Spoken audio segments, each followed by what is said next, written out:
أغلقت أبواب الملوك، لو أوصدت أبواب الأغنياء، يبقى الباب الوحيد الذي لا يوصد هو باب الله. أيا حبيب، لا يقلق في الحياة من كان له أب، لا يقلق في الحياة من كان له أب، فكيف يقلق من كان له رب؟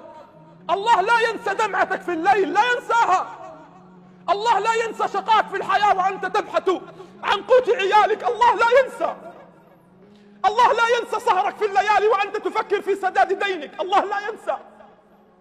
الناس تنسى، قد تنام مهموم وجارك لا يعرف من أنت ولا يعرف بماذا تفكر، لكن الله يعرف، ولكن الله يعلم. ينام الظالمون، ينام الأغنياء، ينام السارقون في هناء وأنت تنام على ضيق وعلى ضجر، لكن من الذي يرى ومن الذي يعلم؟ إنه الله. والله سبحانه وتعالى سيجيبك، سيعطيك، سيدهشك بالعطاء.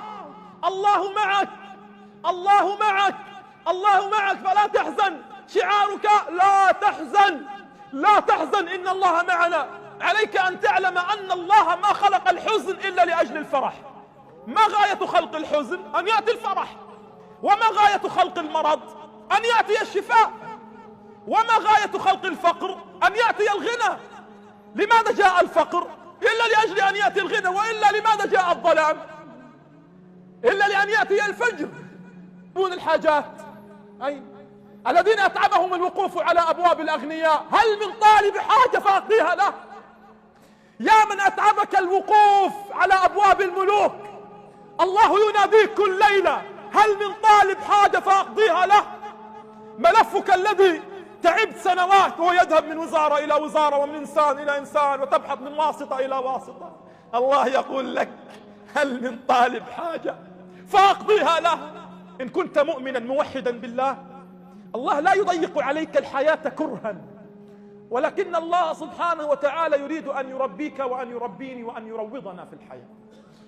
الآن الوالد هل يضرب ابنه كرها أم حبه؟ يضربه حبه. والمدرس، الوالد، الوالدة لا تضرب ابنها إلا حبه. الله جل في علاه وله المثل الأعلى لا يضيق علينا الحياة إلا حبا، حتى الله سبحانه وتعالى في بعض الأحيان يتركك في الحياة، يتركك، يراك تذهب إلى فلان، تطرق باب فلان، تبكي على باب فلان، تشكو إلى فلان، يتركك، اذهب إلى فلان واطرق باب فلان، وفي النهاية الله ينتظرك، تذهب إلى الدنيا كلها ثم تعود إلى الله. كل الأبواب ستغلق حتى يعلمك الله سبحانه وتعالى أنه تركك وحدك ليكفلك وحده. الله تركك وحدك ليكفلك وحده سبحانه.